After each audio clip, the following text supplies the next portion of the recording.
Good evening, everyone. I'd like to welcome you, welcome the Economic Development Commission here to this joint work session with the City Council, various and sundry others in the City Council chamber, here to the Eileen Dondero Foley Council chambers. This is a work session with the Economic Development Commission, and I'm going to turn it over to the City Manager. But before I do, I would just ask, as we get involved in the discussion, as we do after presentation, Q&A and so forth, if you would kindly direct your questions through the chair so that we can keep the discussion going at a good pace. I'll also take this opportunity to tell you that tradition would have it, though I am aware of no rule which says it, that work sessions are either an hour from 6:30 to 7:30 or 2 hours from 6:30 to 8:30. And I mean nothing other than to say that that's typical. We're more than happy to go as long as we need to go. So with that, I'll turn it over to the City Manager. Well, thank you, Your Honor. The topic of tonight's work session is the Islington Street Corridor Improvement Action Plan. In addition to members of the Economic Development Commission and the City Council, the Planning Board and Art Speak Board have been invited to attend, and many members are here this evening. Tonight's work session is intended to provide the Council and the EDC with an overview of the project and to hear feedback on the action plan options before the final public input meeting scheduled for March 27th. This project is funded by the City's Capital Improvement Program in the amount of $40,000 and leverages an additional $12,000 from the National Endowment for the Arts grant to Art Speak for an Arts District Study.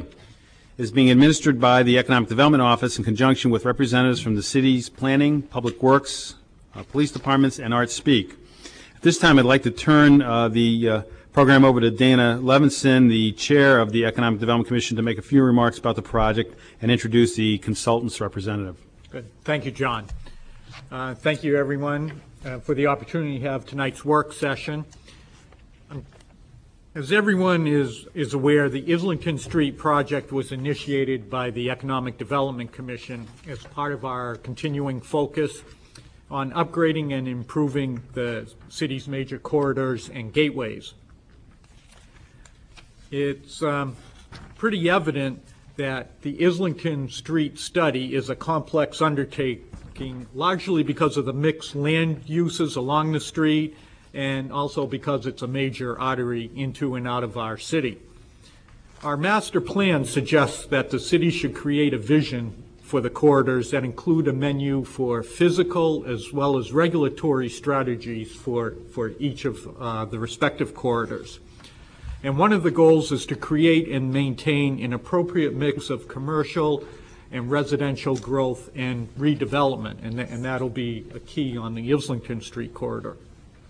A specific objective for Islington Street is the identification and location and certain conditions under which we can promote artists' work, live space. That's right, it's for you.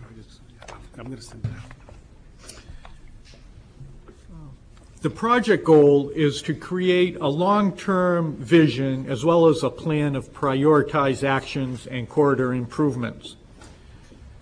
This plan, hopefully, when we finalize it, will include both short and long-term action steps that we can take along the corridor that will improve things such as circulation, pedestrian and vehicle safety, and also promote economic development tools to benefit the growing businesses along the corridor.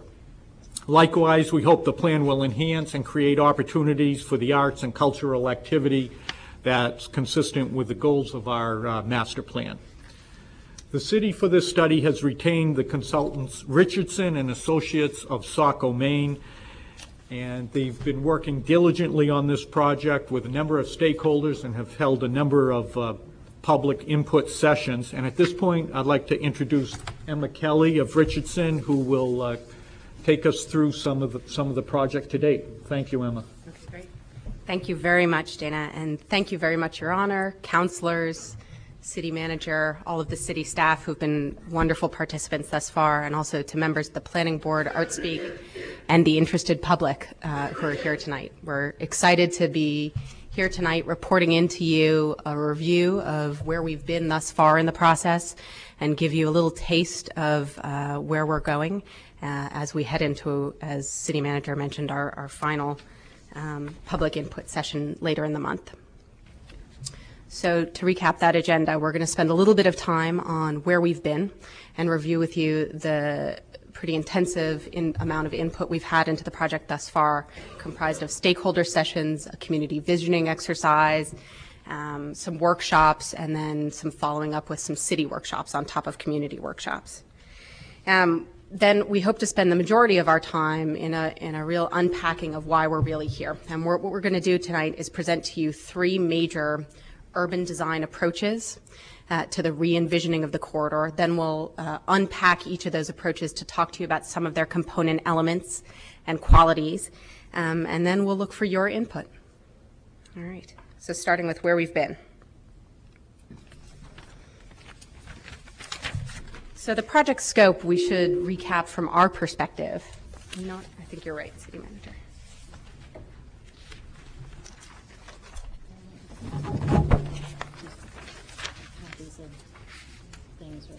Oh, yes. For anyone in the audience, there are copies of the handout materials, so you can follow along with the presentation and the detail maps, and they're available, Sue, where? Right on the press stand as you come in. All right. So we'll start. The project scope from our perspective was really twofold. Firstly, we should note that the interview process for the project really brought out and recognized a need for a long-term vision for the corridor. But it was reinforced that this vision must be grounded in prioritized sort of priming the pump actions so that this didn't become just another study on the shelf for this corridor, but turned into something exciting and actionable.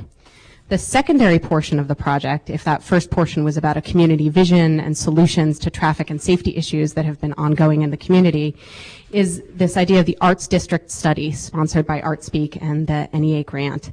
And the idea was the master plan charges the city to grow creativity and the creative economy as a core value, especially in this corridor. And so this study goal was to assess and enhance some of those existing strengths of the creative economy and create more opportunities that would be consistent with the needs and the character of this particular community. We should note at this point that it quickly became clear in the stakeholder process that a traditional arts district, something that's signed with, a poster on one end of the street and the other that says you're entering the arts district, hooray, was really not the appropriate solution for this area. In part, this was based on sort of the geographic realities and the navigational realities of moving around the corridor, but it was also based on really strong perceptions of stakeholders, creative businesses, and neighborhood folks about what they thought this corridor could be. So that instead, our approach to the Arts District study has really recognized that while there's arts and culture that permeates the city, there's a real concentration of economic and creative economy opportunities within the corridor. And the options you're going to see tonight really concentrate and look to support those uses through enhanced visibility, programming, and potential policy support. All right. The site boundaries to set us up. The Islington corridor we chose to see not as a strict line down Islington Street, but rather sort of a larger area of influence that in some areas could extend all the way to the train tracks and some areas all the way south to State Street. Clearly the effects are stronger on the larger cross streets or more permeable blocks, but this was an effect that moved in and out of the entire area. Let me just quickly acquaint you with the site to remind you if you haven't been down Islington recently. We'll start at the downtown end of Islington. You guys recognize this is where Congress ends its one way and sort of heads across Maplewood, dumping into Islington. Heading south, there's the library on the left and the parking lot on the right. Here, you're now moving down Islington. In each of these slides, you'll see a map in the lower right letting you know where you are. As you move further down, you move through the historic district, and you encounter one of the first intersections of note with Summer Street. It's notable in part because there are traffic and safety issues that have been noted through traffic studies and anecdotally here. And we do want the plan to address some of these issues. And as you can see, a focal point of this area, of course, is Goodwin Park. Moving forward down the corridor, we get to the intersection with Columbia Street, a major cross street and feeder that's surrounded by a couple key commercial areas. I don't know how many of you bank at Ocean Bank or grab a sandwich at the bread box, but that's the corner we're looking at. Keeping on down, we come to the ever-popular Bartlett intersection. More later, let's just say that. Bartlett intersection is really a moment where the corridor really begins to change in character and scale. The city recognizes, we should note at this point, our scope for this project does not include engineering and design changes to the Bartlett Street intersection. However, we recognize that improvements to this intersection are part of the city's CIP and will occur in the coming years. And so in the options that you'll see, we address these potential changes in a number of ways. This is a moment we can look back to the left and see Plaza 800 and the brewery complex unfolding. Clearly this is a fertile area for future reuse and expansion and change. And then across the way, the Button Factory and other older reuse areas. Finally, the corridor area of our study terminates at the bypass and at the Spinney Street intersection, which is another one of those intersections which has its own safety and traffic issues, which you'll see dealt with in a number of different ways. All right, so let's begin the quick review of the stakeholder input and information to date. Our very first interface with the community was a series of stakeholder group sessions that were graciously held at the Pontine Theater and at the Pearl, where we met with sort of like groups. We met with neighborhood groups, West End business groups, members of the creative community, and also members of the development and larger landholder communities to make sure that we were getting a fair cross-section of all the area interests in this area. And also, honestly, we met with like groups to allow people to feel safe about voicing their particular opinions in an environment of peers. The format for these workshops were 90 minutes of discussion, having people do mapping exercises on a table together, and they culminated with the charge to participate in a community visioning exercise. The major themes that were common to all of the groups really centered on the issues of function, character, and opportunity in the corridor. What do we mean by function? Function really talked about issues of safety, in great part issues of pedestrian and vehicular conflict throughout the corridor, concerns about crossing the street, moving along the street safely, those sorts of things. Legibility was another major issue. This dealt with issues of signage and sort of an accrual of a lot of historic signage that potentially was confusing and to some people off-putting and sort of didn't really let the message of what Islington Street is today speak out. This is an example, of a diagram that someone put together of safety issues, lots of exclamation marks for areas where people didn't feel safe in the street. But then also, this came out of the visioning exercises. People were asked to take pictures of places where signage and language and legibility were coming through and improving.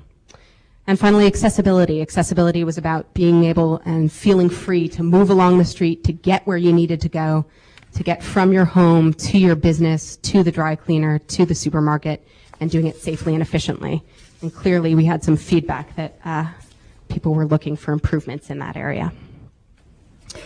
The issues of character that people brought up, really, the overarching sentiment was a real sense of value in the existing diversity and sense of realness of this district.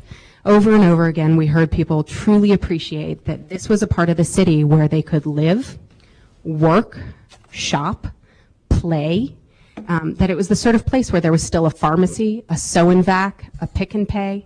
I don't know how many of you use any of those things, but they're things that people noted, aren't available in the downtown at the moment, rightly. The downtown is developing with a different set of uses and priorities. But in this district, there was an opportunity to really have a live-work community. and appreciation for what that brought. And finally, the issues of opportunity.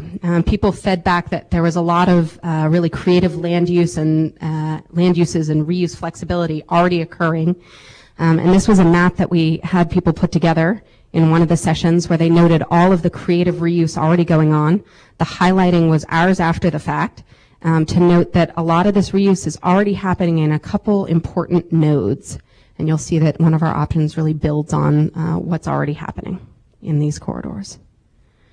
All right, so the visioning exercise that we asked people to move on to.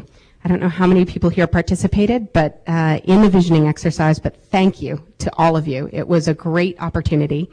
Coming out of the stakeholder sessions, we distributed well over 100 small bags with cameras, notebooks, and maps to members of the community. And we asked everyone to tell us what works and doesn't work in the corridor, why it's special, and how it might change. And the results of this, we've received back over 60 cameras, and the photographs you see all around you. And please take time after the meeting to have a look at some of these responses. They're really rich and varied. And just as a quick orientation to them, the way for people to tell us what they liked and didn't like, the mantra was horizontal is happy and vertical is vile. So the up and down pictures are of areas that people wanted to see improvement, and horizontal were things that they wanted to value and keep.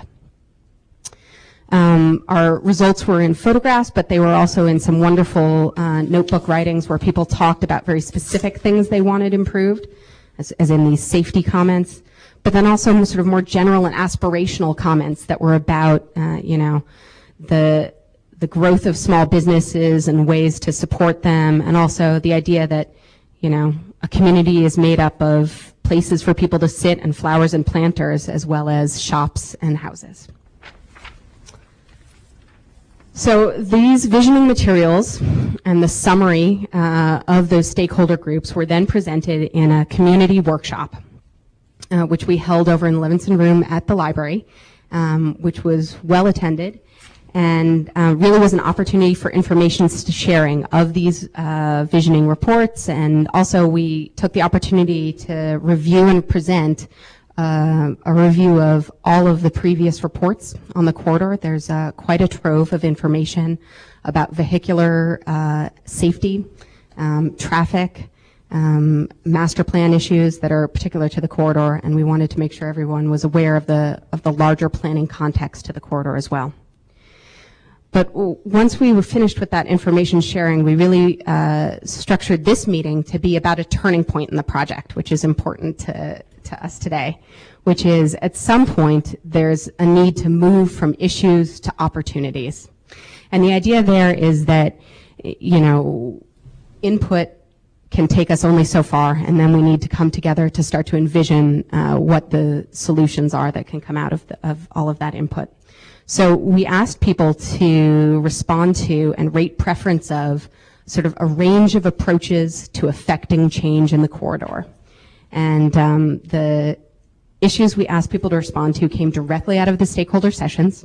These were the 8 major issues that occurred again and again in those sessions, and they range from quite pragmatic issues about streetscape, the quality and character of sidewalks, street trees, lights, benches, and the safety of people moving in the corridor, to sort of larger policy issues of, what happens to the creative economy emphasis in this corridor. What are ways that we can relook at land use and zoning, and what are ways that we can improve the visual quality of the corridor. Here's a quick example of the process that we used in that session. We asked people to think about an issue, for example, streetscape, noting that all the sessions that we had touched on an interest in improving the streetscape, both in terms of its function and its aesthetics. And then we asked people to evaluate a range of approaches to those improvements.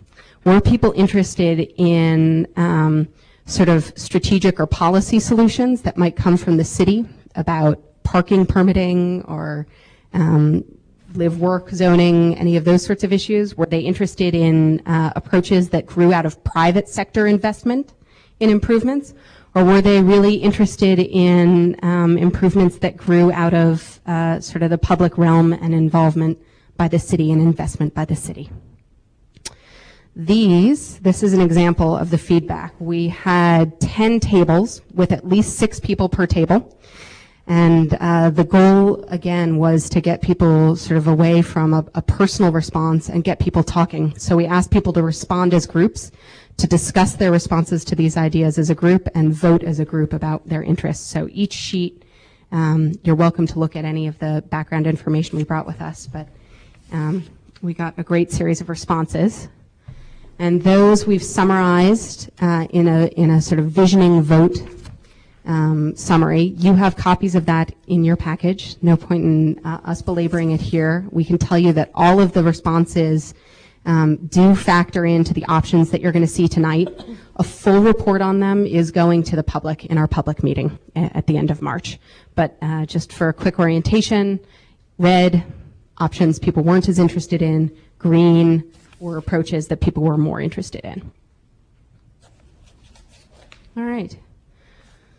So that sort of concluded our public input portion of the project. We at Richardson and Associates and Evan Haynes, our public arts consultant, spent some time then integrating all of this information and developing a number of urban design approaches and sets of sort of implementation opportunities that we felt sort of encompassed the range of issues that the public had brought forward.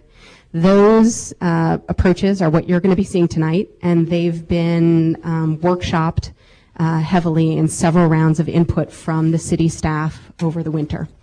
And it was in the midst of that process that City Manager Boenko noted that it was really important for us to get in front of you, our decision makers, and let you know where we are and get you excited about some of these new directions as well. All right, why we're here. Now we're moving on to sort of the approaches section of the evening, and we'll first detail the 3 urban design approaches that we've brought to you tonight. We'll talk about them in terms of their big ideas, and then we'll move on and unpack them in a little bit more detail. All right, so what are these 3 major concepts? They're described as the patchwork quilt, a rich street life, gateways, and anchors. You'll hear about them more in a second, but before we do that, we wanted to be above board with you and let you know that we recognize that it is not a level playing field between these options. All options are not created equal. Each option has a very different cost, both in terms of the actual financial cost of implementation, in terms of the requirements for city involvement to implement and see this vision through. And also, it has a different cost in terms of repercussions to the district and the surroundings and the effects that these sort of changes will have on the future growth and character of the district. So we'll start with the first, which is the patchwork quilt. And this idea really embodies the idea that, you know, you can create a collection of very small and unique moves that are neighborhood specific. And this option definitely hews closest to a lot of the feedback we heard from stakeholders about honoring the diversity of the corridor and not trying to make it a single thing up and down its length. So the idea that you could make small interventions throughout the corridor that were specific to a block or a neighborhood and create sort of a rich and cohesive whole. We do have to recognize that this option is very heavy on city involvement and investment, and you'll see why in a moment. This diagram shows the corridor. It shows the corridor, again, starting from Maplewood as the cross street here in the downtown at Congress. There's Islington to the bypass. And this diagram is showing the idea of the patchwork quilt, which is sort of growing streetscape and small lots connected directly to the street into small patchwork of pocket parks and urban and creative open spaces. And that the trade-off for that, the development of those sort of spaces, requires a decrease in the public right-of-way. So the removal and the limiting of some parking in order to buy more room for pedestrians and green space. The trade-off then is to look for alternative locations for that relocated parking in small off-street satellite lots, quite similar to, say, the McDonough Street lot that currently exists in the corridor. and sort of looking to sort of siphon some of that parking and traffic infrastructure away from the street in order to enhance the green quality of the street itself. The next approach we're going to talk about tonight is described as the rich street life. And this option throws its weight behind an improved streetscape. And it believes that if the city truly invests all of its attention and funding into an improvement in the quality and character, safety, and function of the street itself, that private investment and sector activity will follow. And that, it relies on sort of this a nebulous but a real potential for sort of public-private partnerships that will extend sort of the wealth and excitement of the streetscape further back into the community. Now, what really makes this option go? In order to truly sort of address a lot of the safety and traffic issues of the street and make this a place that's exciting and wonderful and sort of the heart of the community, we looked at the intensive realignment of a couple key intersections, Bartlett, an alignment of Brewery and State, an alignment at Summer, and back down at Spinney. And that those alignments then would allow us to reroute traffic in a one-way loop that would extend one-way traffic down Islington, extending from Congress all the way to Bartlett, and then a one-way return coming down Jewel Court and back along State. This option is here tonight because this is an issue and opportunity that we've heard come up throughout our study and that we've heard from the community in the past.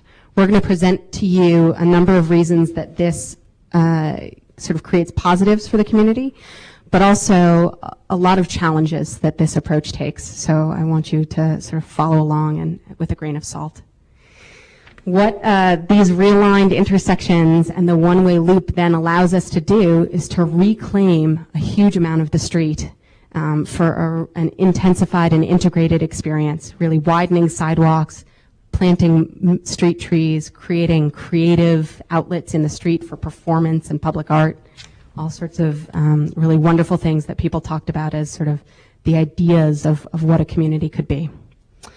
The result of this intensified streetscape and this traffic loop is also the re-energization of, if that's a word, of this core at the Brewery and Plaza 800 that transforms this area from being sort of the back door of Islington Street to suddenly being in the center of a loop of activity and movement and people.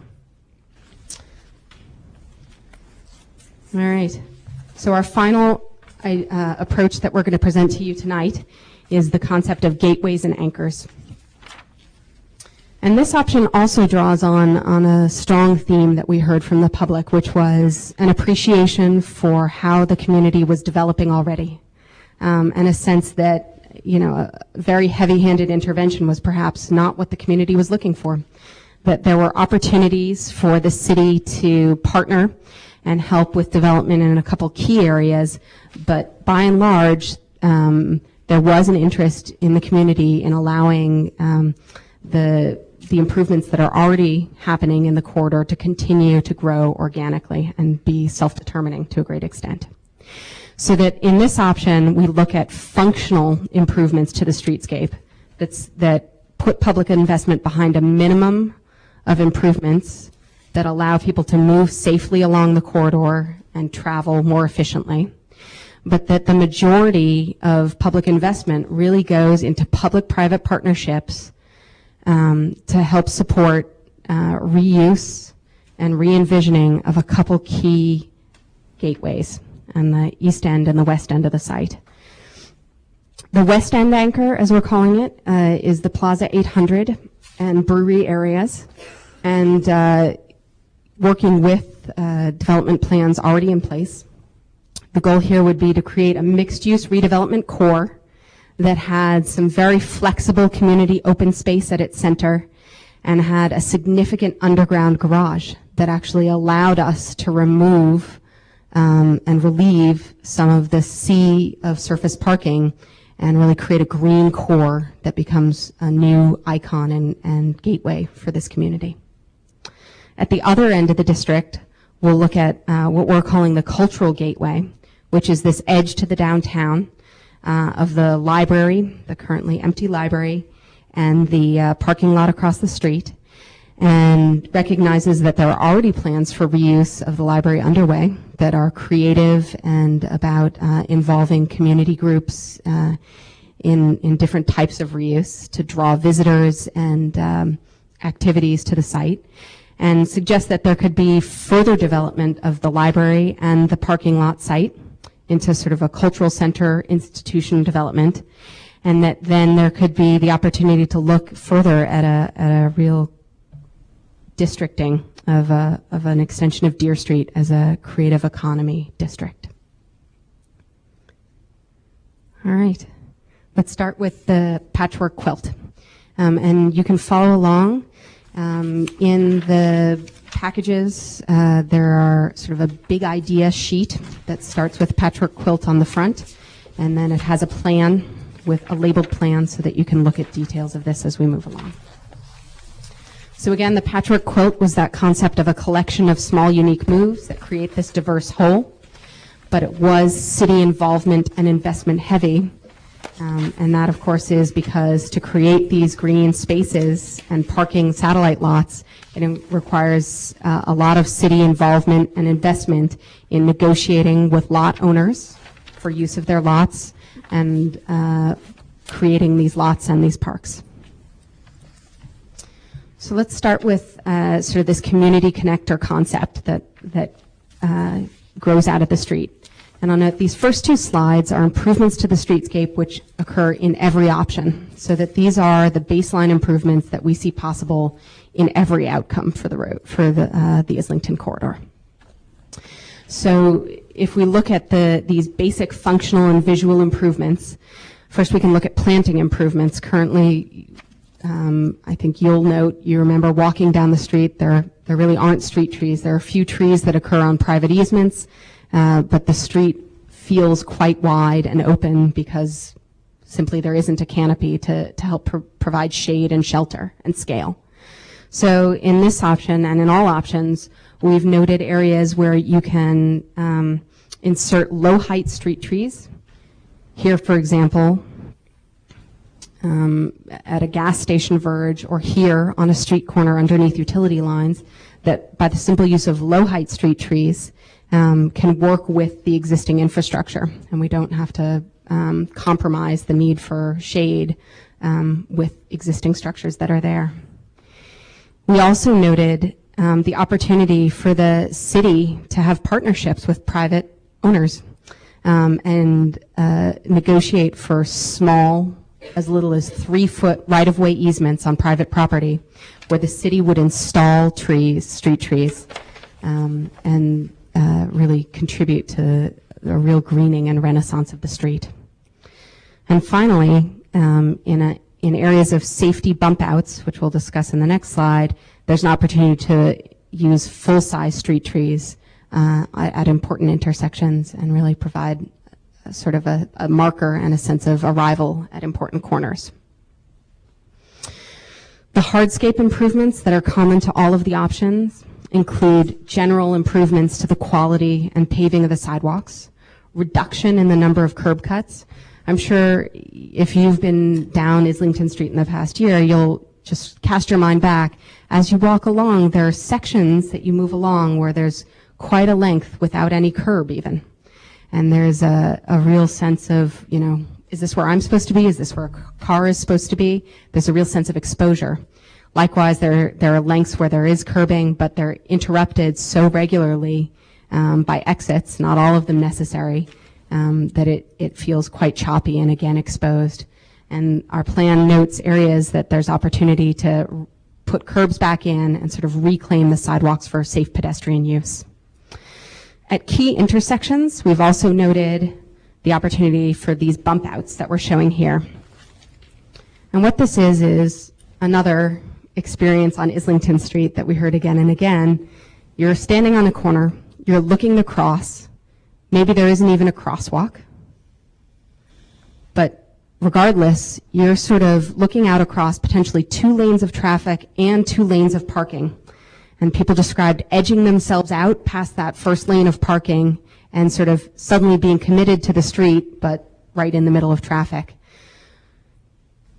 What this option does is it takes the idea of at some of these key corners, relocating 2 to 3 spaces of parking to bump out the sidewalk, allow pedestrians to move further out into the street before they have to cross, and also improving sight lines, both for pedestrians and for cars turning in and out of the street. The safety study and traffic study noted that a lot of the safety issues along the street involve just these sort of corners and vehicular accidents when cars tried to pull out and there was parking too close to the corner, reducing sight lines. Permanent material crosswalks can also help in these situations.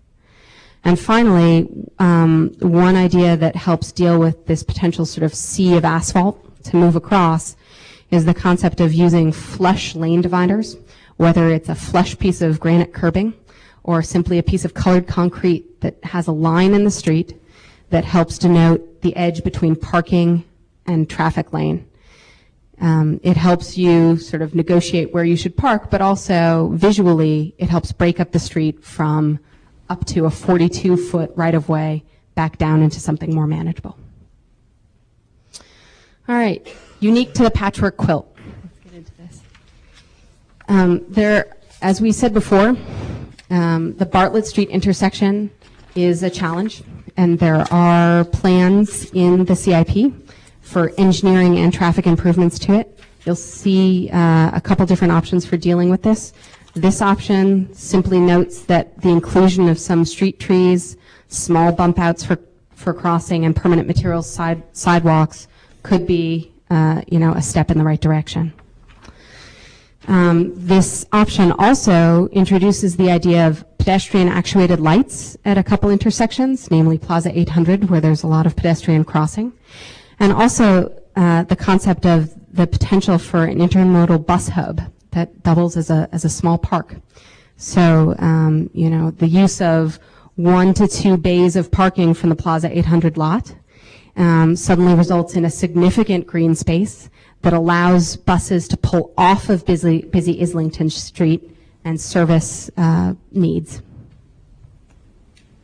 Also in this option, to expand on this transit idea, I don't know how many of you have been on Islington. I know I was just this afternoon, and I found myself waiting there for a while because there was a bus ahead of me, and there was nowhere for it to pull over to onboard and let off people.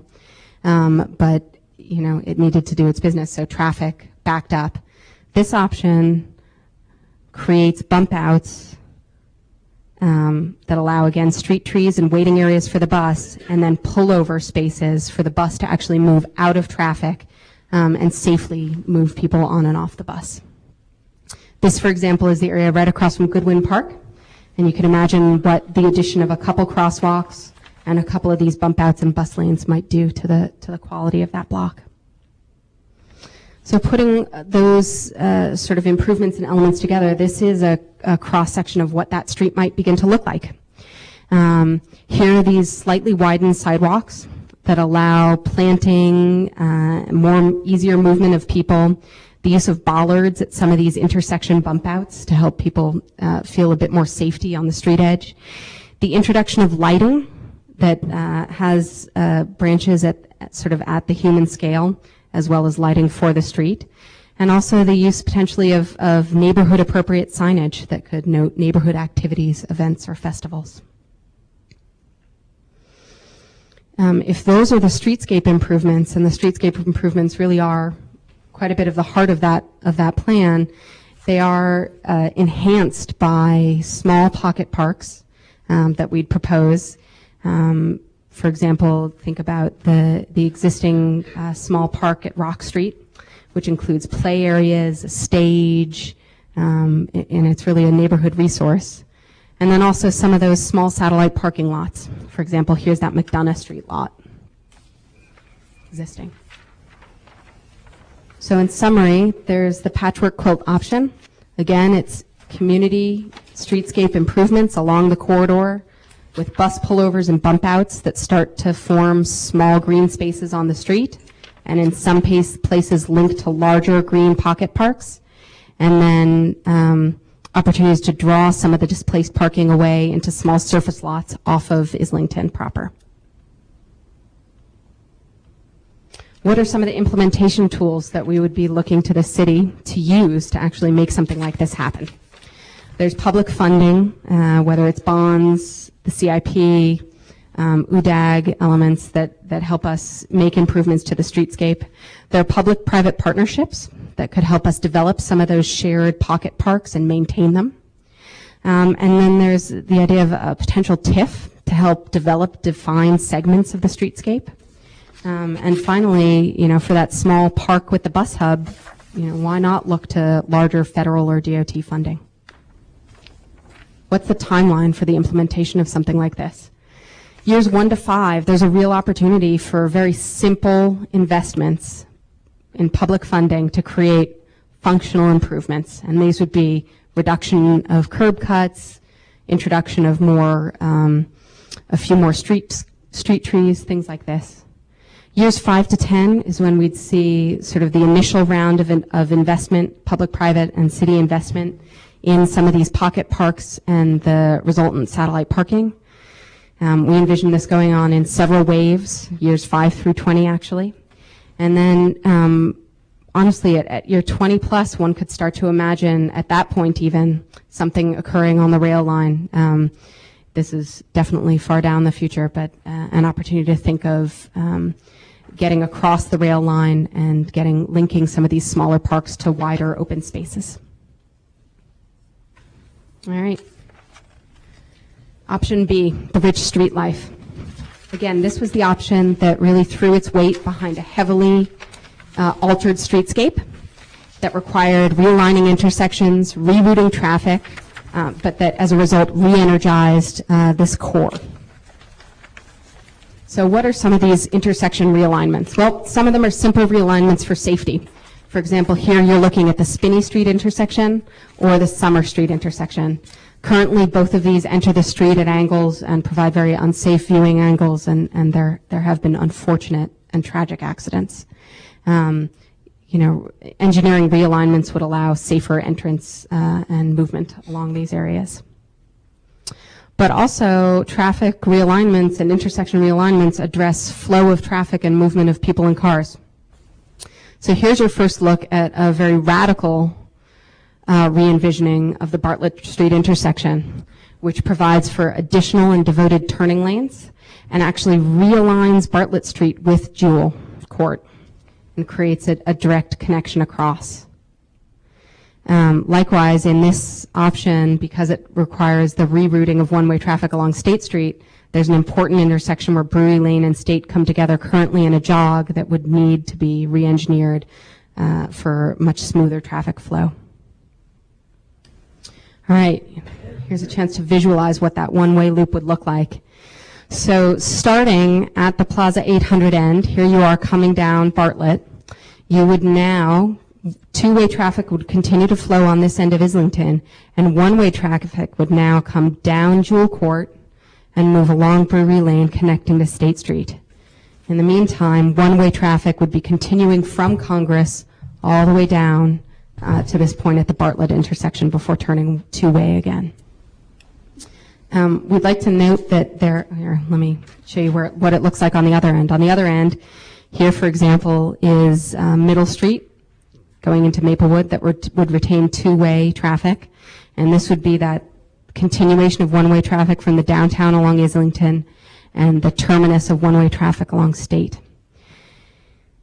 So, in our quite intensive discussion and workshops with the city, we note that there are some real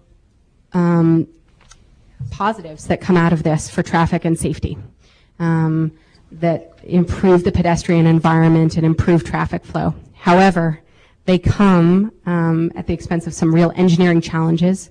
This is honestly far too long a distance to engineer a one-way street loop. We would have to end up breaking it up with some two-way sections. It's just too long to have people circulating.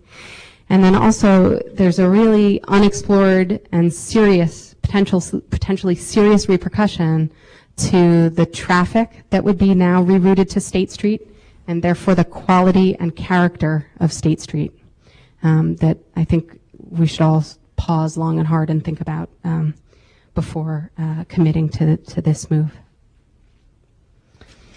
But that said, have a look at what some of these improvements can gain us. By reducing the street now to essentially 2 lanes, 1 lane of parking and 1 lane of travel, you gain at least 1 lane width to redistribute into much wider sidewalks, into sort of creative open spaces and green spaces worked into the street itself.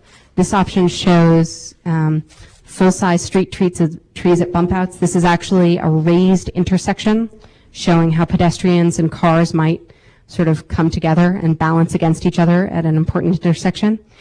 You could have very custom designed bollards, lighting fixtures, signage that could really integrate public art into the streetscape. Seating as well. Here in another section, showing that, again, that difference between a parking lane, a flush divider, and a travel lane, and a normal street section. Here's one of these expanded sidewalks that has room for plantings, trees, lighting, and another expanded sidewalk that even has room for maybe, you know, a small performance space right in the street. Here's a view of that energized core. So again, you have traffic moving down Jewel and State and back along Islington, and it starts to create movement, flow, and activity around this core that could really open it up to potential reuse and redevelopment.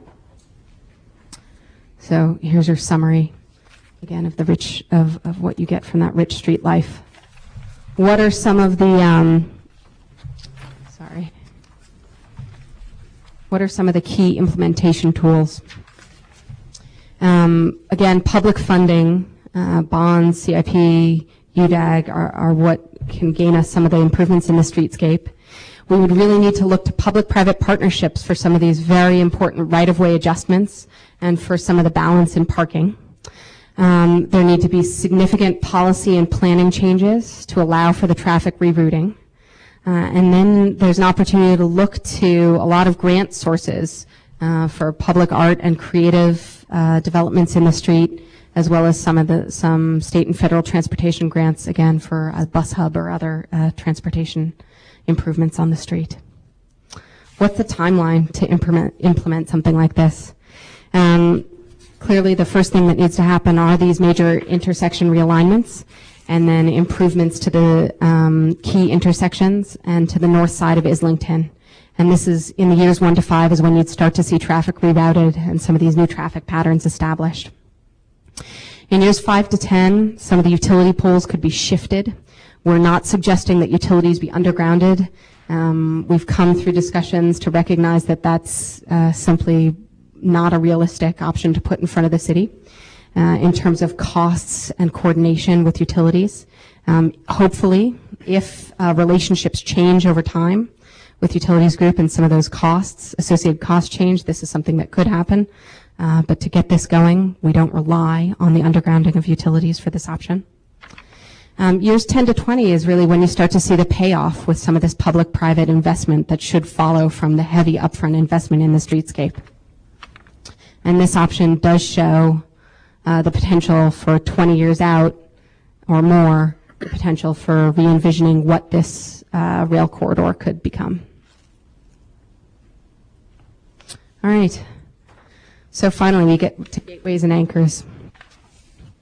This option, through our internal workshops and discussions, really does seem to hold quite a bit of promise. It adheres to and lives up to the spirit of so much of what we heard from stakeholders, but also presents some really exciting and actionable ideas, we think, for the city. So again, what is it? We're working with the existing palette on the corridor. We're looking for smart growth opportunities in some areas that are currently open and available for redevelopment. And in the process, we're trying to safeguard the existing positive qualities of the community. All right, so remember this option also has these basic planting and hardscape improvements to curbs, bump outs, street trees. And it nets a functional and visually improved streetscape that brings some large-scale street trees into bump outs. That's a bump out in the background you're seeing. And also implements smaller street trees underneath power lines where necessary, some lighting, and general improvements to curbs. What does that sort of level of focus, though, net us? So then, if a minimum level of focus and investment is made in ensuring a safe and passable streetscape, real attention is put into these two major nodes at either end of the corridor. At the west end, we're looking at an anchor that builds on existing plans for mixed-use redevelopment of the brewery and DPW sites, and also notes that, you know, if the opportunity arises, why not think of future density and expansion even in Plaza 800 with the addition of new floors on top of what already exists, allowing existing businesses and landowners to sort of join in the renaissance of the neighborhood. What makes this possible? We're proposing a public-private partnership that would create a 2-level underground garage in the center of Plaza 800, removing this sea of asphalt and parking that you experience now, and instead replacing it with green space, a flexible urban plaza that could be available for performance, community events, festivals, markets, all those sorts of activities that are currently looking for a home, especially in such a great context with activities already going on in the Button Factory. At the other end of Islington, we might start to imagine this is the library site and the Maplewood parking lot. If we start to imagine that the library site continues to evolve as a creative reuse site, that there could be a treatment of the street and the parking lot that creates this flexible urban surface. What do I mean by that? It would be a paving treatment that would allow for seasonal uses of this space so that during the summer, this becomes the ideal space for outdoor performances spilling out from the Performance District downtown or from activities in the library. It becomes the site for farmers markets, for the smaller festivals which currently occur, and markets which occur in backlots throughout the city. This really becomes sort of the ground where the community can come together and really site all of these activities. It's flexible because it can still allow for some use and turnaround of trolleys and buses, onloading and offloading of visitors who might be coming here to a new visitor center or here to a cultural arts center or some new development use.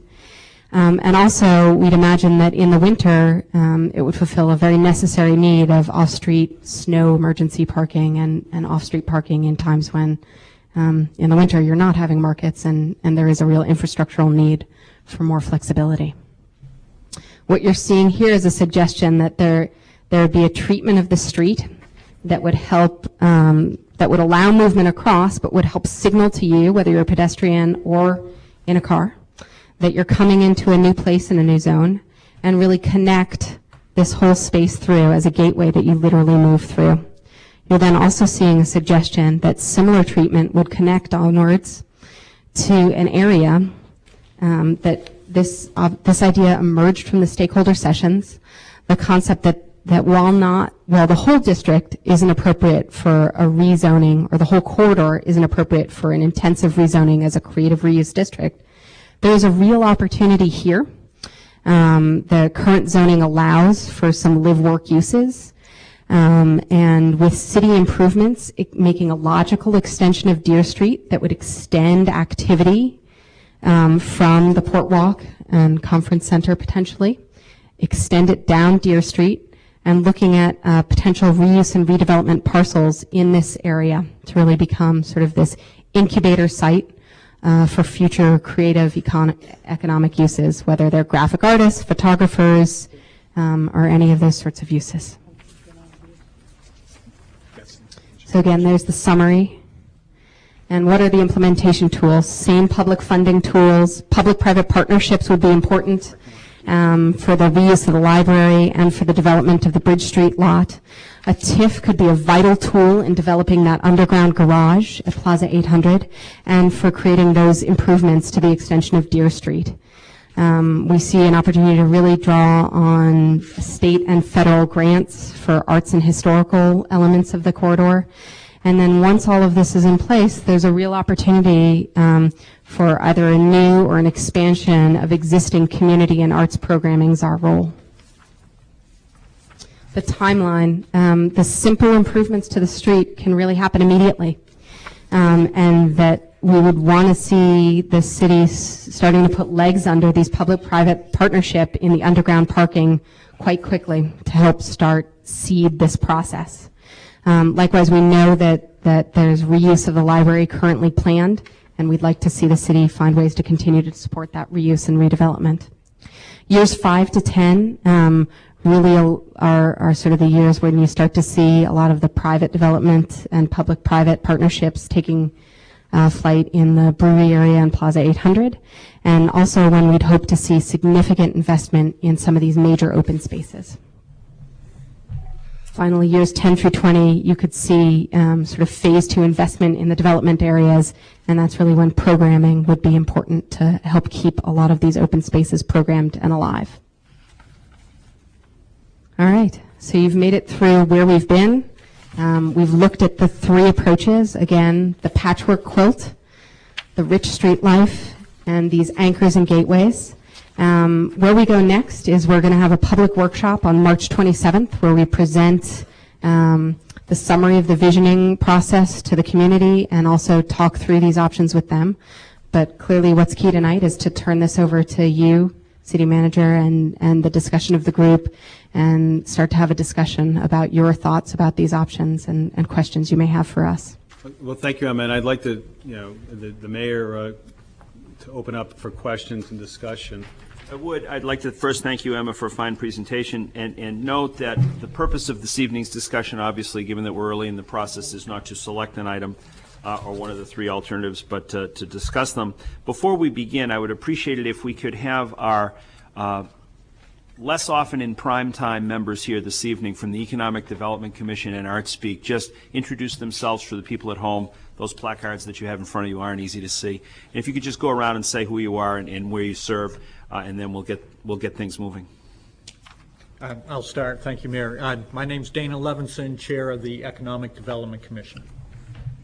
My name's Nancy Carmer. I'm Economic Development Program Manager for the city. I'm Everett Eaton. I'm a member of the Economic Development Commission. I'm Sue Cobbler. I'm the coordinator for ArtSpeak. Ellen Feinberg, the Vice Chair for ArtSpeak. I'm Ed Hayes, a member of the Economic Development Commission. Paul Harvey, I'm a member of the Economic Development Commission. William Gladhill, member of the Economic Development Commission. Robin McIntosh, member of the Economic Development Commission. And Lisa DiStefano, member of the Economic Development Commission. Thank you very much. I'll turn it over to the city manager, and then he have a few words, and then we'll go from there. Well, I think the purpose of the remaining part of the work session is to have the City Council and the Economic Development Commission ask some questions about the 3 options that you saw tonight. It really is key to continue to keep an open mind. Obviously, any question is a good question, but we still have a lot of the public process to go through. The Economic Development Commission has been working on this for a couple years. They've been talking about the Islington Street corridor and have been feeling that there's been a need to address the issue. We've been hearing it back from various businesses on that location. And so this is this comes out of the last couple years of the EDC's discussion and work and eventually getting the funding to do the study as well as getting the grant through ArtSpeak, the $12,000. So as we go through this, there will be a continued public involvement. There's been a huge public involvement to date. And so as Emma said, that I thought it was important that as the policymakers, before we got too far, that the City Council should see this and weigh in a little bit about what some of your thoughts are, so the public knows, so those that are coming to the stakeholder meetings and the other meetings, the public meetings, know that the council members have certain views on these three options. So that's pretty much where we want to head. And I would ask, any questions, we can try to answer those either through our consultant or any member on the Economic Development Commission that participated or anybody that participated in it. Thank you. And with that, I'd be happy to open things up and see what we have for questions. Dr. Harvey. Yes. I've heard the number 30,000 cars going up and down Islington Street in a day. Has there ever been a study determining whether there's 15 going that way and 15 going this way, or is that the total number? Emma, why don't you handle that question? Yeah. The traffic and safety study, which we have in its entirety back here if you'd like to look, actually documented, I believe, 11,000 cars a day. And it was pretty equally dispersed in either direction. Usage builds through the morning till about noon, and then it tops off and is steady from noon through the evening at about 1,000 cars an hour. So if you had that loop, you'd be getting a split half and half on the yeah.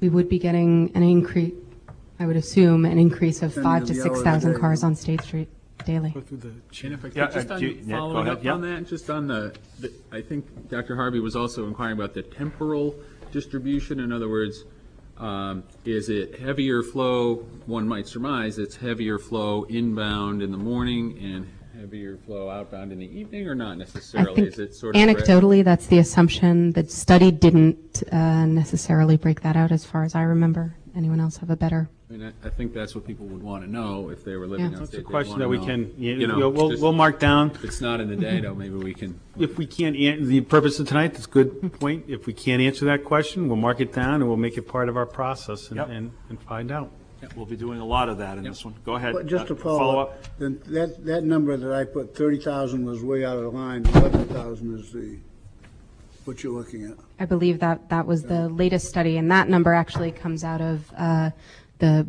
the police and safety department ran some numbers relatively recently, noting how many cars, and that was the most recent count. Councilor Clayburgh? Do we have any idea how much each of these plans, what the cost is of them? Is it too preliminary to ask that question? Good question. But no, we have not gone to the extent of ballpark costs on any of these. We have noted, where possible, the relative costs and potential sources of funding, the idea of where city investment and private investment might need to go in each option. Yeah, one of the things that it wasn't spelled out on it was the acronym, the TIF. For those that you don't know, is Tax Increment Financing. And TIF is, the City Council has established the use of TIF in Portsmouth through the enabling legislation. So we do have that base already set in our as part of the statute requirement. What it does essentially is, if the corridor over the next 20 years, if that was designated as a TIF corridor, any new investment in that corridor, money that was to improve the buildings, to expand out, if there was new assessed value and new taxes associated with that new assessed value, that money could then be put in to street improvements, parking, all the things that we talked about. Now, obviously, if it's the theory of the TIF is that if you didn't do these improvements, it didn't do the improvements to the streets, you wouldn't have that expansion of your assessed value. So the new value and the new taxes goes to pay for the infrastructure improvements. There are pros and cons to TIFs, but from this perspective, that is just another tool in the toolbox, if you will, that you can use as you go down this road. It really is a very, very expensive project, no matter which way you look at it. And again, that's why it's important to have a plan. And again, we talk about just this as a plan. And one of these three options is going to either morph into, some from the various options may morph into one plan that ultimately will come before the City Council and be adopted as a plan. Not that every future City Council is held to it, but it's something that we found with the Northern Tier study, that developers that wanted to improve in that area of the city would come to, look at, and use it as a template for how they might proceed. So, again, I think it's important for people to realize that many of these things that we described, we used the term 1 to 5 years, 5 to 10 years. We're probably 5 years out before we really see anything of any significance unless something unusual happens. Ellen Feinberg. While we are defining terminology, can we define CIP, UDAG, and DOT just for people who aren't familiar Sure, with those terms? I'll define those. The CIP is the Capital Improvement Plan. The DOT is the Department of Transportation. And UDAG is Urban Development Action Grant, money that the city's had through its various federal loan program that was paid back and now is revolving to do other projects with the EDC. Councilor Kennedy. I have 3 questions. What time is the March 27th meeting, and where is it? 6:30. 6:30, yeah. 6:30 at the Levinson Room at the library. Okay. And what is which plan did the West End, it's a two-parter, which plan does the West End Business Association like the best, and which plan does the community members like the best? Who would answer that one? Is that going to be you, Emma? I can note that from our perspective, we don't have that feedback yet, and that's what we'll be looking for on the 27th. To be determined. Okay. Anything further, Councilor Kennedy? Not at this time, thank you. All righty. Let's see. Well, Ned, Lisa hasn't gone yet, so you're up. Too bad. Thanks. Thanks, Emma. I have been at a number of the meetings, and I'm thrilled that we're at this point. I think I'll come back as a landscape architect next time. But that being said, the plan that had the anchors, the West End and the East End anchors, were there a lot of conversations with the stakeholders at those locations, or would that be forthcoming? There has been contact made with the stakeholders, and the importance of the contact was so that they knew that their property was going to be up on the screen tonight. Now, to the extent of where the stakeholders go with it is something that is for the future. It basically is similar to what we did with the Northern Tier. There will be a series of meetings with stakeholders and try to, if, for example, there's no sense in getting people all concerned about or excited about a particular area unless the city council and at the end of this process, that's the way we're headed. And certainly there will be discussions with those stakeholders if in between now and whenever a final decision is going to be made. I think it's important to bring them in and have those conversations. Nancy? If I could just add that during the stakeholder meetings, we invited all of the large property owners in the corridor. And just to reiterate, this is the first prime time showing of this material. So no one has seen this except staff and the consultants. And it is based on the work sessions that were developed there's a ton of information here, and it's a lot to absorb in one evening, but the consultants were charged with taking what they heard from the public, and the stakeholders were large participants in that. And I would say that particularly in the Anchors and Gateway, from Plaza 800 and the Brewery Lane, those people participated. Now, did they know that it was going to come back at this? Not yet, but that's, I think the managers explained why we're here today before we move back to the public. Okay, additional questions. So Ned had one still, and then Robin. Yeah, I actually have a few observations that I'd like to share. And I don't know that there's questions in there, but if there has to be, I can kind of be like on Jeopardy. Okay. Like on Jeopardy, I can turn it into a question at the end. Observations are okay. Here we go. First of all, this kind of gets at Councilor Kennedy's question, kind of a follow-up there. She asked which group likes which one better. I certainly appreciate the framework presenting in sort of 3 big ideas. Obviously there's a whole lot here, and you kind of have to organize it in some kind of way. So that's useful, but already, as you went through them, to myself and maybe others feel the same way, there were already sort of initially certain elements of different ones that I liked and certain that I didn't like. So I hope that I hope we'll keep not just open mind, but sort of open conversation as we go through this in terms of not referring to them as different plans and insisting or a framework that, well, there's Plan A, Plan B, or Plan C, and which one do you like, and not rather that we are open to the possibility that in the end we could end up selecting sort of the best of the three. So that's just observation there. That said, upon just seeing this first presentation in primetime, I personally, while I will obviously maintain an open mind and look forward to lots of community input, I love the idea of number 2. The big idea there, which is the prospect of one-weighing Islington and State. For many reasons, number that you mentioned, safety and smooth flow of traffic. But I hope that the conception of what we might be able to do, because obviously so much of what's happening here, it's about flow. It's about the flow of people and vehicles, obviously. I hope that the conception that we're open to in those corridors includes the prospect of bike lanes on both of those streets. If you indeed, free up right-of-way space, that we're conceiving of the prospect of bike lanes, because again, this is the inner core of the city, compact area, a mile to downtown. The more people that we can enable to get from where they live to where they work on a bicycle, that's a person that's not in a car. That reduces traffic congestion. It reduces, they don't have to park when they get there, or at least they take a lot less space to park. So I was a little discouraged, if not mystified, that the cross section that you showed, then the conceptual cross section, didn't have, didn't have that in there. So I just want to get that out early on in the process, because I think that, again, this being the urban core, that the prospect of bike lanes is critical. Thank you. Robin?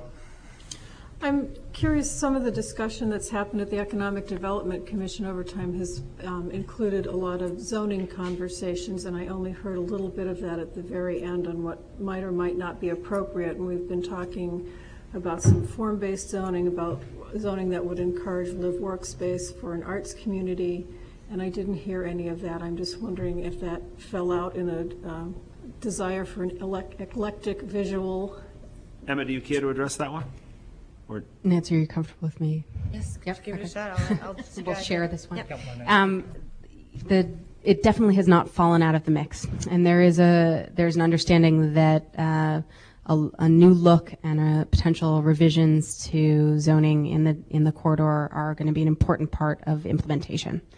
That said, there was an interest in understanding which direction we were going in before exploring those tools too much further. Some specific things that did come out of all of the input and the review sessions, though, is there is clear feedback that there is an interest in truncating the CBB district. Currently extends almost all the way to Goodwin Park, I believe. And there's a real interest in the interests of the scale and character of Islington, that's clearly something that needs to change. CBB? Central Business B, which allows 60-foot heights, which is obviously inappropriate for sections of the corridor. We have been engaging in conversation and workshop with Rick Tainter, the city zoning advisor, about other opportunities for changes, whether it's zoning incentives or changes in the current zoning patterns that would allow more live-work uses or different kinds of uses that would encourage the sort of development we're looking for. But again, we'll apply those more as we get towards an option that we're feeling good about as a community. And just as a quick response, we do agree, absolutely, and I apologize if we use the word plan at all. These are indeed 3 urban design strategies, and we fully expect that there will be an integration of them as we move towards a preferred community opportunity. And likewise, a personal apology for the omission of bike lanes, getting dirty looks from the group around. Those are intended throughout the plan. First, Dana, then Council Penelakis. Well, that discussion was, thank you, Mayor, a good segue into, the reuse of the brewery property. And I think it's important as we proceed and solicit additional public feedback, and even amongst ourselves, that we sort of develop a vision, because all your plans basically identify Bartlett Street, the brewery area, Plaza 800 as somewhat of an anchor. And I think as we move forward, we probably should try to envision how we want to see that anchor and what uses we want to see in that anchor. And my last question or point would be relative to the bike lanes. At some of the meetings I was at in the roundtables, there was a lot of discussion about developing the corridor along the tracks from Bartlett Street through to the Central Business District. And I was just wondering if you address that at all for bikes or pedestrian or green space. Emma? Yeah, and then we'll go. The potential reuse of the existing rail corridor for bike and pedestrian use was something that was discussed. It was recognized that it is a used rail corridor currently under private ownership and use, and so that any changes would be very long term in the coming. That said, there was a real opportunity noted that re-examination of that corridor 20 years down the line, as density grows on Islington Street, it really becomes a real opportunity to take some of the density and activity off of Islington as it becomes more developed and more dense, and put it into potentially light commuter rail on that line or conversion into some sort of bike and pedestrian lane. Thank you. And I think next we had Laura. Yes, I'm just curious. I know we're in a public-private partnership now with one underground garage. Were you talking about a second one on Islington Street when you were talking about an underground garage? Yeah, I was, we were presenting a new underground garage on Islington Street underneath the current surface parking at Plaza 800. Assistant Mayor Jack. Yeah, Dana touched on it. The old brewery buildings, which there's quite a bit of building there. And some years ago, the owners had a pretty comprehensive and a very exciting plan to redevelop that all into retail, residential, some office space, and make it its own little hub, if you will. Has that been revisited with? I mean, I'm sure maybe the stakeholders have changed, maybe the property owners have changed, because this is going back 6-7 years. But it was a very exciting plan, only part of which was actually carried out. The rest of it was just kind of got lost in the economy. Maybe, do you want to address that, or John? Well, I think the property itself has changed hands. There is one owner that also purchased the Public Works property as well. The Economic Development Commission has toured the property, has looked at the property. Obviously, when somebody owns property, it really is something that we have to work in cooperation to see if they want to move forward on any of the plans that we're proposing. So to answer your question, it has transferred. I believe it's pretty well rented up, most of the property on the old Public Works site. And we are in contact with the owner on a regular basis to see, what if there's anything that they're interested in doing, and we're there to work with them. Because at the time there was quite a bit of zoning relief granted through variances. Mm-hmm. So it would probably require a zoning change or a revisitation to that kind of thing, and because it was so extensive. Yes, and again, it will take cooperation with the owners of the property.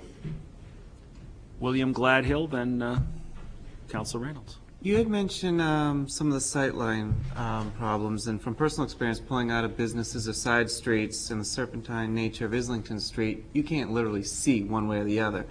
If we can do this parking garage, the satellite parking, is there how much limiting on-street parking on Islington Street in any of these plans, or doing away with it? Emma, if you want to start. Yeah, the plans offer a range of approaches to on-street and off-street parking.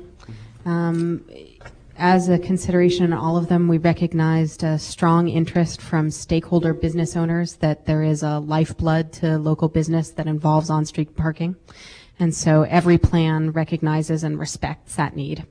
That said, every plan does involve at least some relocation of parking at corners for safety issues or more wholesale. Surprisingly, the B option with the one-way loops actually increases on-street parking overall because it does allow for at least one lane of on-street parking throughout the entire district. But we do not have numbers of exactly how many spots are displaced or moved, but each plan strategically and conceptually tried to keep overall parking the same. Thank you. So who was up next? Councilor Reynolds. Yeah, if there's no one else, well, don't fight, John. I don't want to. All right. How about first time around for Eric? Yeah. If Eric was gonna. I had a question for Emma. Did the current positives that people had talked about in all of your public inputs, did the positives that they talked about come from policies that the city developed years ago, or did you find that they were mostly organic? And I think about that because as we're developing policies now, are we going to try to force things to be good, or might things happen to be good on their own the way they did in the past, perhaps? I think that there was an identification among stakeholders of positives being organic, whether that was really just a perception. And in fact, a lot of the evolution of positives came from policy, sort of a complex interweaving. I'm not quite sure. I can tell you one counterintuitive public involvement piece in this is, we've talked about some of the zoning challenges of the street. Nancy Carmer likes to point out that there are 6 different zoning districts just along this 1 mile and this one street. These districts, while producing, common frustrations and confusion, have also been part of some of this diversity that we see people valuing and enjoying. And so I think that there are some of those intersections of past policy that's resulting in current, more organic evolution of the neighborhood. Thank you. Can I respond to that as well? Yeah, sure. Directly. I can think of 2 city projects in that area that have had a real effect on the street. One is Goodwin Park and the other is Rock Street Park, and those have really, I think the fact that the city has invested in the infrastructure there has really made a difference for that section of the community, and it's one of the points that as part of the committee we've looked at and thought about how we could continue to make investments that will pay off on that street. Thank you. I'm looking around. Anyone I haven't heard from or who would like to offer a comment or a question, suggestion, anything? Other comments or questions? Everett, then Nancy. Just then you, sorry. Quickly, a question and a comment. Is the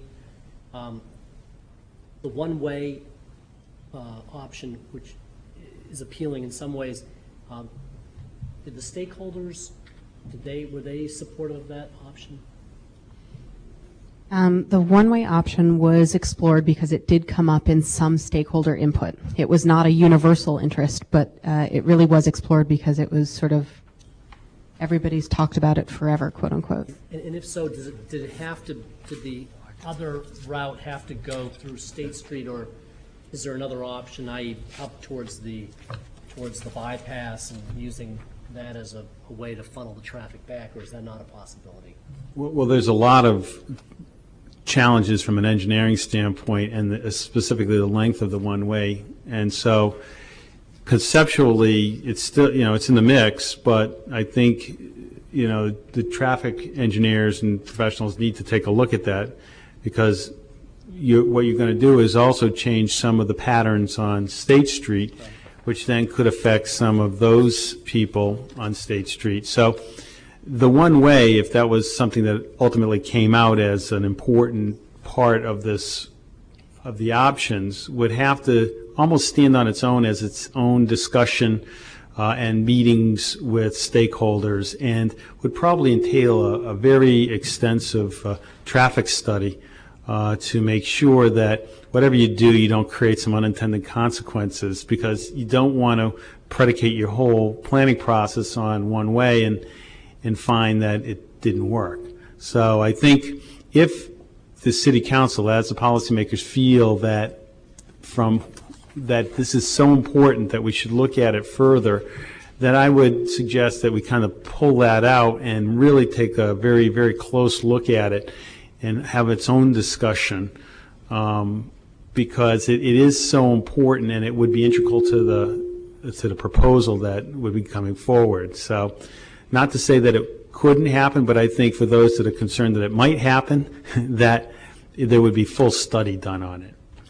Nancy, then, or Nancy Carmer. I just wanted to follow point up of information. on the manager's comments that, to be totally honest, when we had those stakeholder meetings, we sent out broad invitations to the neighborhood associations, and we got good input from the Islington Creek and the McDonough Street area. We didn't get a lot of representation from State Street. So it could be that people said, hey, let's reroute things on State Street. And we had a lot of discussions at the consultant level, should we even bring this to the table?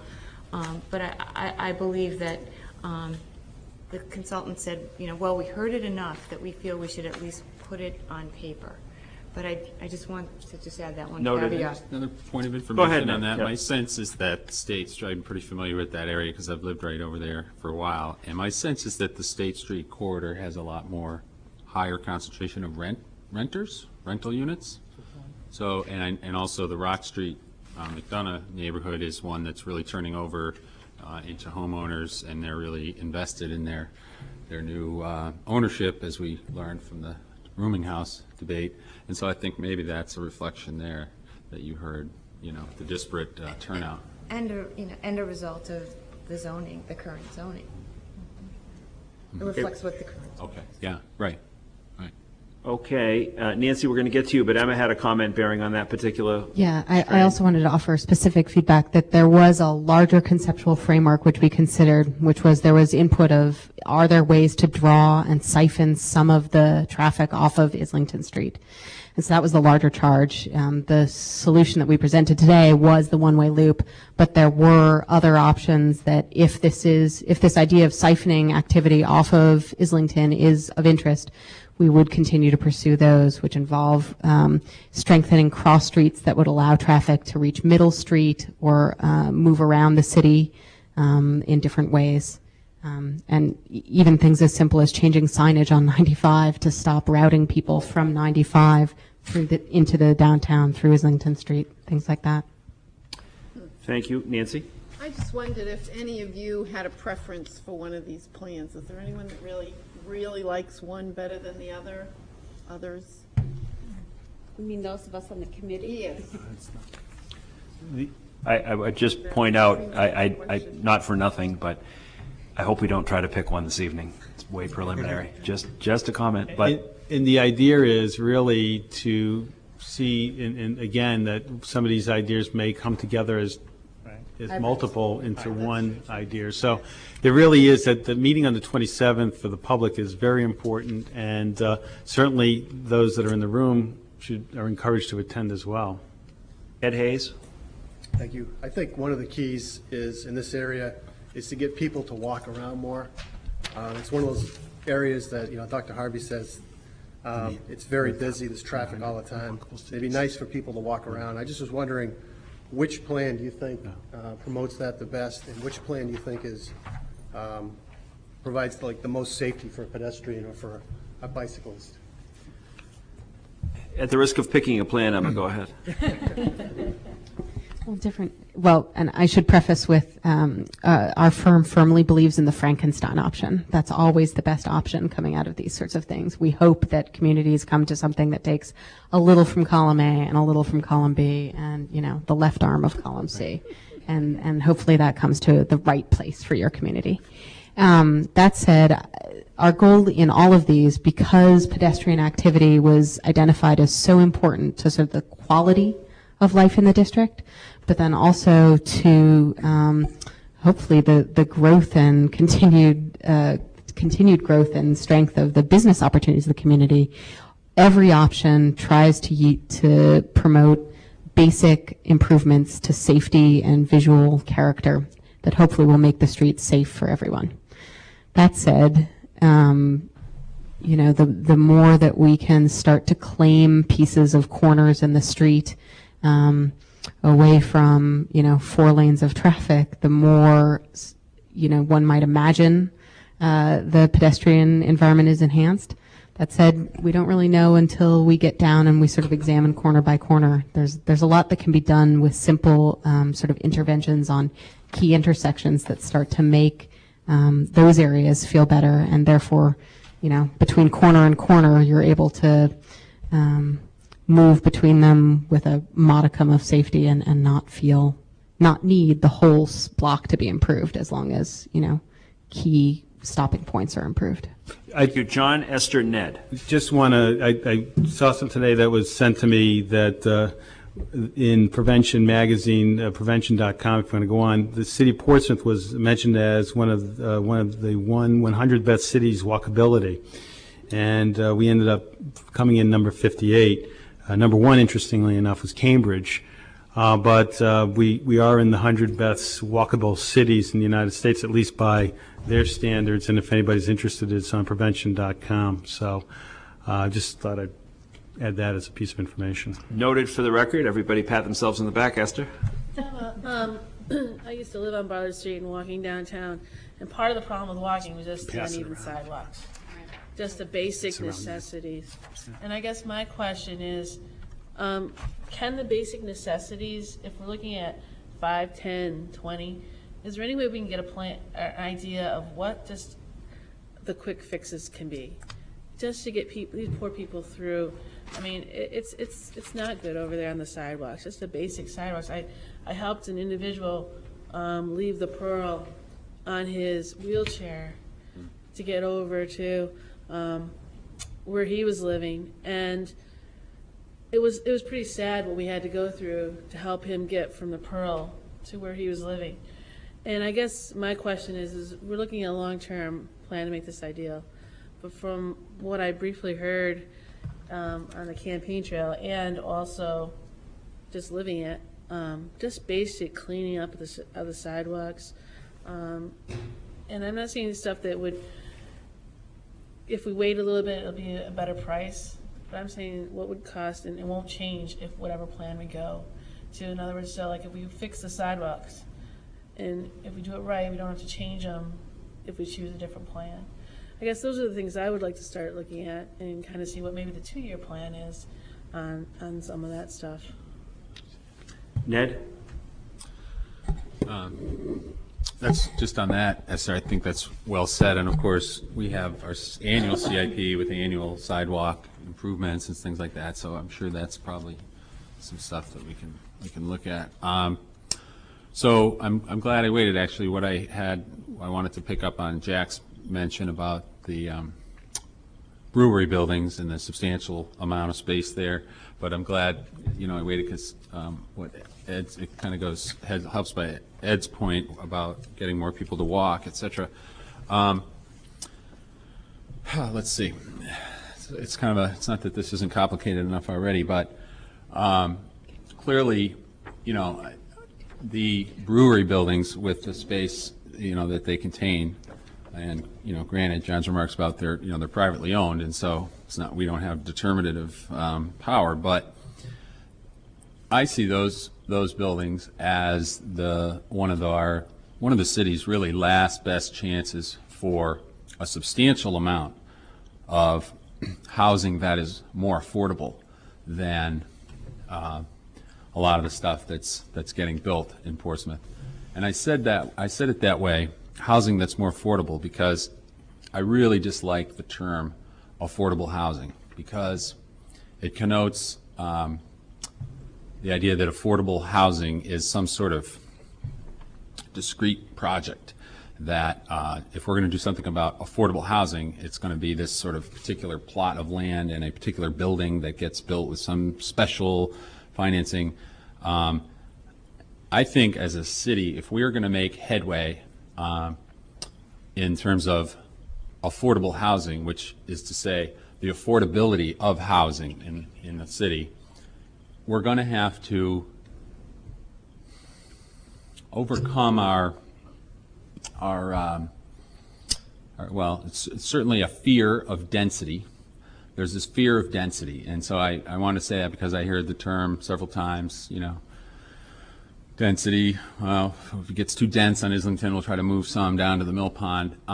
This corridor is an area in Portsmouth that should be dense. It is dense already, and we should encourage more density, not less, not discourage it and not fear it. The lessons of, you know, all around the country or development, redevelopment over the last 20 years is that density should be encouraged in appropriate places and, you know, discouraged in others. But this corridor is one that's dense already, and more density should be encouraged. And so that goes to, you know, the prospect of housing options at Brewery or wherever else. And it goes to the little smaller parcels that are there. And if we're going to make, this is another whole discussion we're starting with the appointment of a Blue Ribbon Task Force perhaps, but, you know, they're related. Affordability of housing is something that, you know, we're not going to accomplish it through a few discrete projects with special financing. We're going to accomplish it or not through every decision that gets made in the city by the planning board, by the zoning board of adjustment, when parcels are proposed for redevelopment. Every developer's proposal for redevelopment of an expensive piece of real estate that gets down zoned or down densified, you know, the developer proposes 12 units, let's say, and through the process of working with the staff and going to the ZBA, it ends up as 6 instead of 12.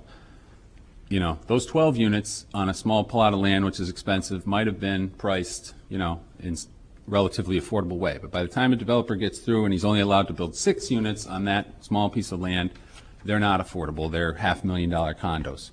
So I want to put that on the table, not just for this discussion, but for all the other discussions that we're having in this city. Everybody talks about we got to do something about affordable housing or housing affordability, but every proposal that comes out for redevelopment, oh no, density, traffic, parking, no. Instead of 12 units, it's 6, and they're not affordable. So we've got to kind of come to grips with that, I think, as a city, and realize that this is where density belongs. And the last piece of that is this is the area of the city, along with everything in between Islington and Middle Street, and of course downtown, where people can live a life without owning a car.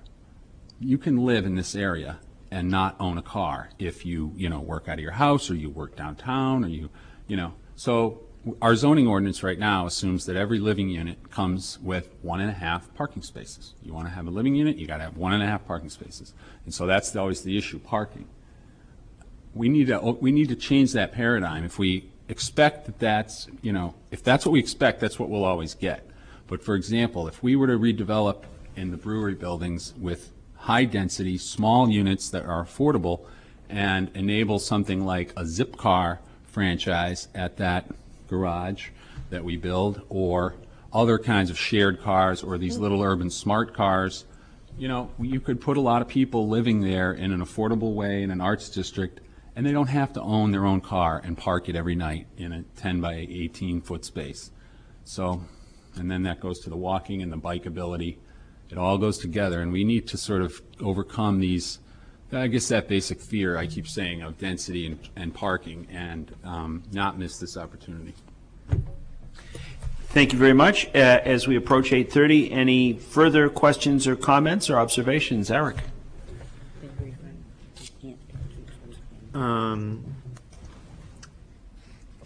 I wanted to say that I like the gateway idea. When I think about, in my own head, where I'm going to meet somebody, where I'm going to go. It's usually to a destination. And I think having a destination, one of the two destinations, or both of them, I think look great. And there's real possibilities there. And by having a destination, well, then automatically along the path that you follow to get to the destination also begins having its own vitality. So I really relate to that idea. I just hope that as we develop, if we go forward with something like that, that we make it very clear, I guess Ned has already touched on this, that the avenues to get there on foot or on bike are really enabled. So that was an observation, not really a question.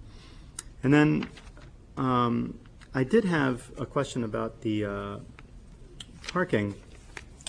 When I looked at your graph, this with the many colored bars, the idea to build a central parking structure got really negative responses.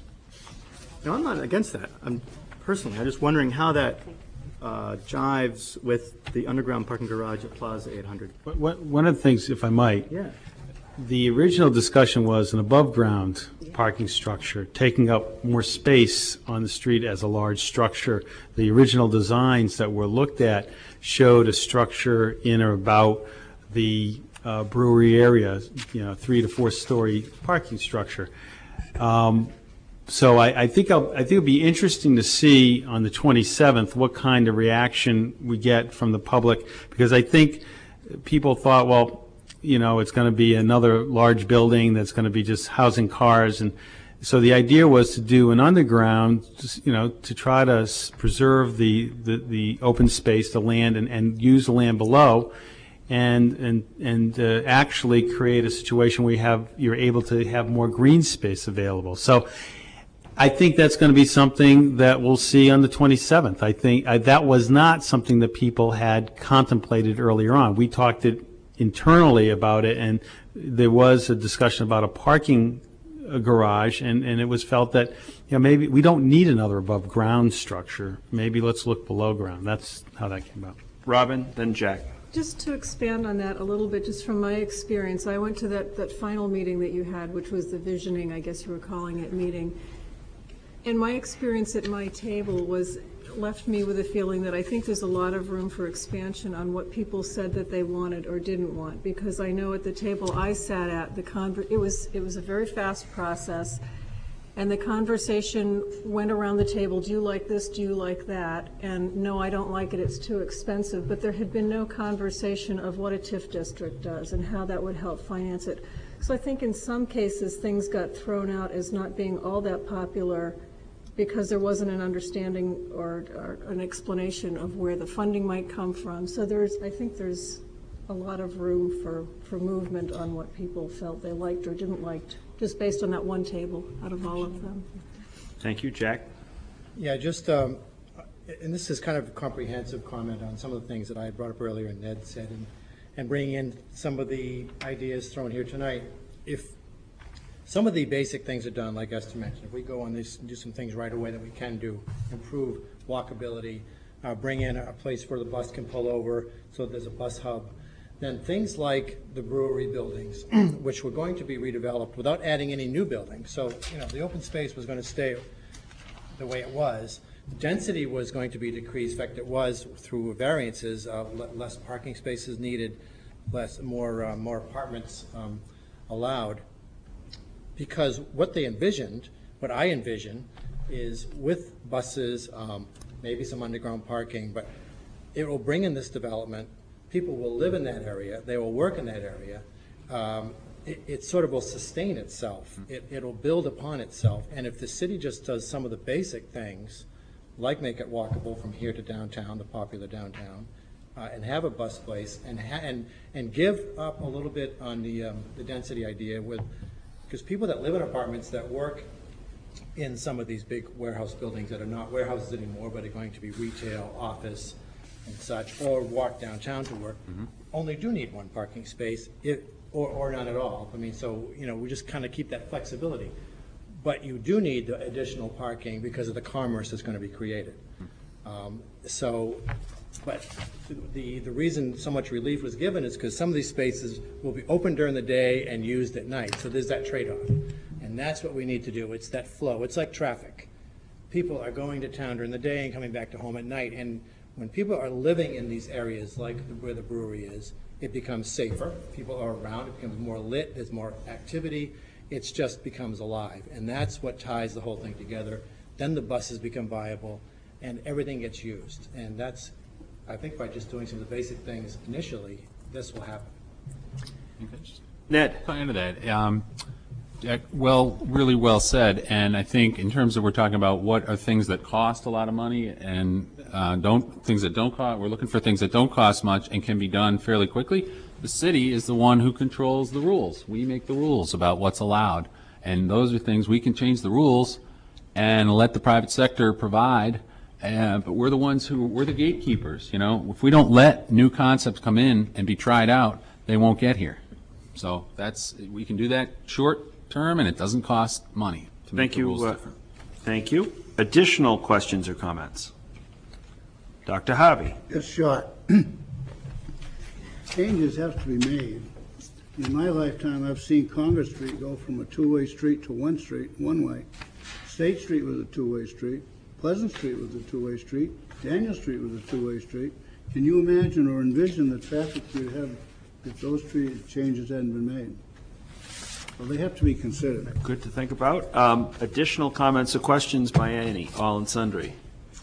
I appreciate the thoughtful and creative input that we've had this evening. This is good stuff. This is what we're supposed to do. If no one has anything further, I'll just turn it over to John as to what the next steps in the process are going to be. Make sure we mark our calendars. Well, March 27th, as been described. What I also would say after we adjourn here this evening, Emma will be here, and Nancy, myself, and others, and we see all the plans around, the pictures. If you can spend another 10 minutes just looking around, that's helpful as well. If not, that's fine too. But we will be bringing it back to the council. Ultimately, for the public's information, all this information will eventually get back to the City Council through the EDC for the final recommendation, and the City Council will have the ability to weigh in and basically set the direction for the city staff and the community. Thank you very much. With that, I'll tell Howard out there that we're done. Thank you very much.